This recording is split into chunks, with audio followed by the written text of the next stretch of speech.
নমস্কার, কেমন আছো সবাই?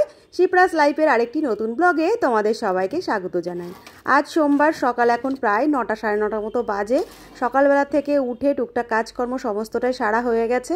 এখন ফ্রিজ থেকে বার করে নিলাম একটু মাছের মুড়ো। 2-3 দিন আগেই মাছটা আনা হয়েছিল, আমি মুড়োটা রেখে দিয়েছিলাম। এই দেখো, খুব বেশি নেই, খুব সামান্য পরিমাণই আছে। আজ ভাবছি এটুকুই রান্না করে ফেলবো। মেয়ের স্কুলের টাইম তো হয়ে গেছে, ওকে খাবারটা দিয়ে ওকে রেডি করে ছেড়ে দিলাম। এবার একটু নিশ্চিন্ত। আজ সকালের টিফিনটা যদিও আমার করে দেওয়া লাগেনি, আজ কিন্তু পরোটা আর তরকারি নিয়ে গেছে। আর সেটা যদি হয় বাজারের কেনা পরোটা, তাহলে তো আর কোনো কথাই নেই। ছেঁড়া পরোটা যেটা বাজারে বিক্রি হয় সেটাই কিন্তু এনে দেওয়া হয়েছে, সেই সঙ্গে থাকে একটু তরকারি। এটুকুই আজ টিফিনে দিয়ে দিলাম। আর এখন একটু দাঁড়িয়ে আছি বাইরেটাতেই। স্কুলের বাসটা ছেড়ে গেলেই তারপর যাব ঘরে। আর এখন 10টা 5 মতো বেজে গেছে ঘড়িতে। আর দেখো বাইরের দিকটা রোদ্দুর উঠে গেলেও হালকা হালকা কুয়াশা কুয়াশা ভাব রয়েছে। আকাশটা এখনও বেশ সাদা সাদা লাগছে। মেয়ের চলছে পরীক্ষা, খেয়ে যাবে। একটা ভাজা বসিয়েছি, এই দিয়ে হবে?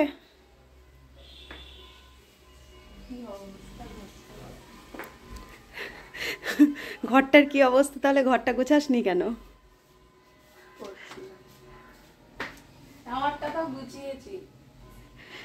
তোরটা গুছিয়েছিস, তা বনুরটাও গোছা। আমাদের বাড়িতে কি চলে দেখো। এদিকে নিজের বিছানাটা গুছিয়েছে, আর এখানে দেখো ওর বোনেরটা পড়ে রয়েছে। এইটা কিন্তু আমাকে এসে গোছাতে হবে রান্না করতে করতে। কেন তুমি গোছাবে না? ও স্কুল থেকে আসলে ওকে বলবে। স্কুল থেকে কটায় আসবে জানিস? বিকেল 5টার কাছাকাছি, তখন এসে গোছাবে। আর এর মধ্যে যদি বাড়িতে কেউ আসে। চলো, এনার তো পরীক্ষা চলছে, এখন আর কিছু বলারও নেই। ওদিকে বসিয়ে দিয়েছি আমি রান্না, খেয়ে যাবে মেয়ে। এখানে দেখো বিট, গাজর, পেঁয়াজের কলি দিয়ে একটা ভাজা হচ্ছে। আর এখানে বসিয়েছি ডিম সেদ্ধ। এটা তোমাদের দাদার আর আমার সকালের টিফিন। আর এইখানে এটা ভাজা হচ্ছে, সেই সঙ্গে রয়েছে এখানে ছোলার ডাল ভেজানো। একটু ছোলার ডাল ভিজিয়ে রাখা রয়েছে। আর এখানে রয়েছে একটু মাছের মুড়ো, সকালে যেটা বার করলাম। দেখা যাক, এখনও ফাইনাল হয়নি কি রান্না হবে, এটা আপাতত হচ্ছে। চলো সমস্তটা গোছগাছ করে নিই, আবার আসছি কি রান্না করব সেসব নিয়ে। সবজি তরকারি যা যা রান্না হবে সবটা কেটে কুটে গুছিয়ে নিয়েছি।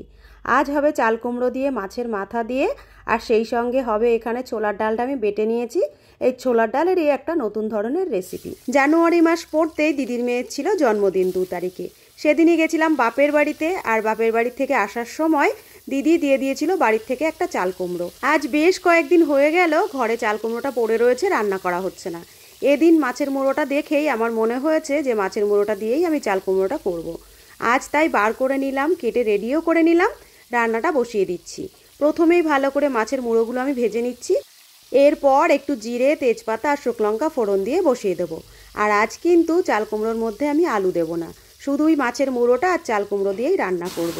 আর সব শেষে একটু জিরের গুঁড়ো আর একটু মিষ্টি দিয়ে দিলেই কিন্তু রেডি। সামান্য রান্না, কিন্তু খেতে খুবই টেস্ট হয় আর খুবই ভালো লাগে। ছোটোবেলার থেকে এই ধরনের খাদ্য খাবারই আমরা বেশি খেয়ে বড় হয়েছি, তাই আমাদের কিন্তু সবজি খাওয়াতে কোনো অরুচি নেই। এদিকে হতে থাকুক চাল কুমড়োটা, চলো একটু ছাদের থেকে ঘুরে আসি।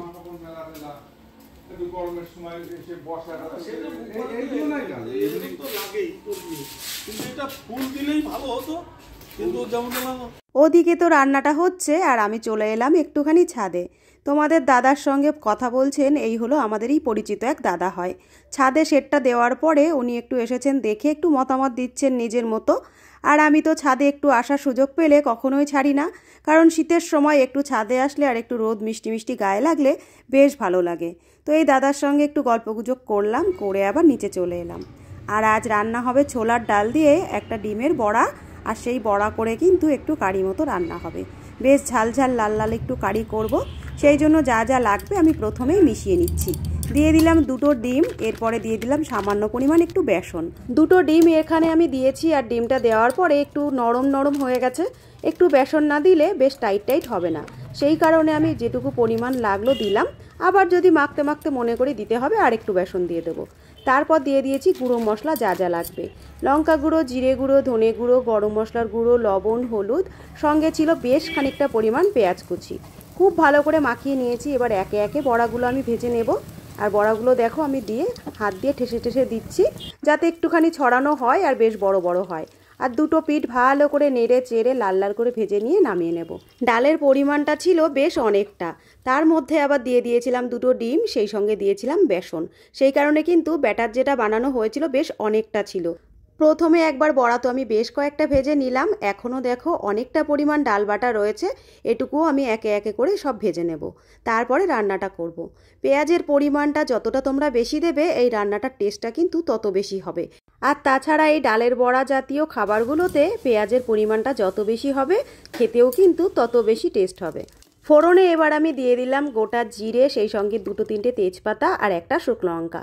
আলুগুলো লাল লাল করে আমি ভেজে নেব, কারণ আলুগুলো একটু ভাপিয়ে তো নিইনি, আর বেশ বড় বড় সাইজের আলুগুলো রেখেছি। লাল লাল করে একটু ভেজে নিলে সেদ্ধটাও তাড়াতাড়ি হবে আর খেতেও কিন্তু অনেকটা টেস্ট হবে।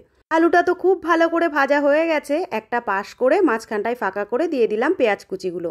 লাল লাল করে পেঁয়াজ কুচিগুলোও আমি ভালো করে ভেজে নেব। তারপরে এর ভিতরে দিয়ে দেব বেশ খানিকটা টমেটো। একটা বড় টমেটো আমি কেটে নিয়েছিলাম, পুরোটাই দিয়ে দিয়েছি। আর এর মধ্যে দিয়ে দিলাম মশলাগুলো একে একে। বাটা মশলায় ছিল আদা, জিরে, পেঁয়াজ, রসুন, কাঁচা লঙ্কা। আর গুঁড়ো মশলায় আমি দিয়ে দিলাম জিরে, ধনে আর লঙ্কার গুঁড়ো।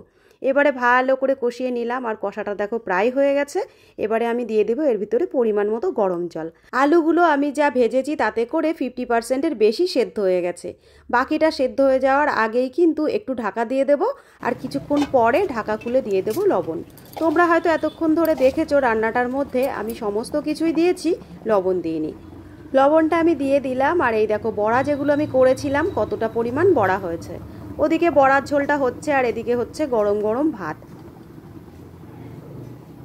বড়ার তরকারিটা এদিকে বসিয়ে দিয়ে করছিলাম ওদিকে বাকি কাজগুলো। রান্নার সময় তো অনেক বাসনকোসন হয়, রান্না করতে করতেই কিন্তু আমরা পাশে সেগুলো মেজে ঘষে ধুয়ে নিই। তো ওইদিকে বাকি কাজগুলো সারতে সারতে হয়ে গেছিলো ভাতটাও। চলো ভাতটা আগে নামিয়ে নিই।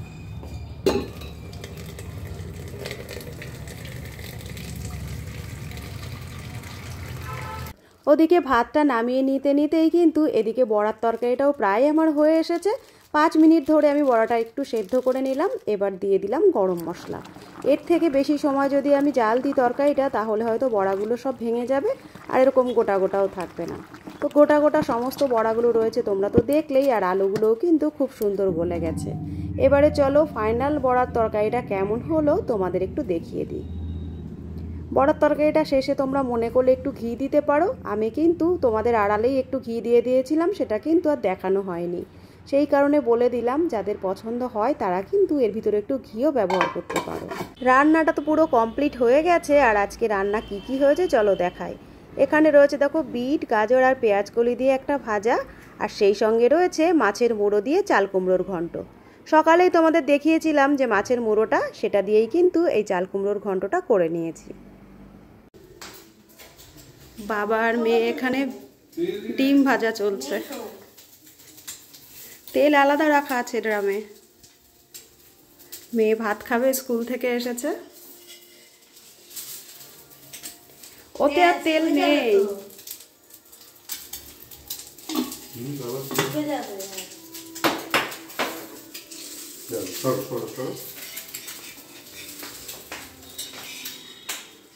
কেন একদিন ঘি ছাড়া ভাত খাওয়া যাবে না? হয়ে গেছে ডিম ভাজা। লাল লাল কুসুম।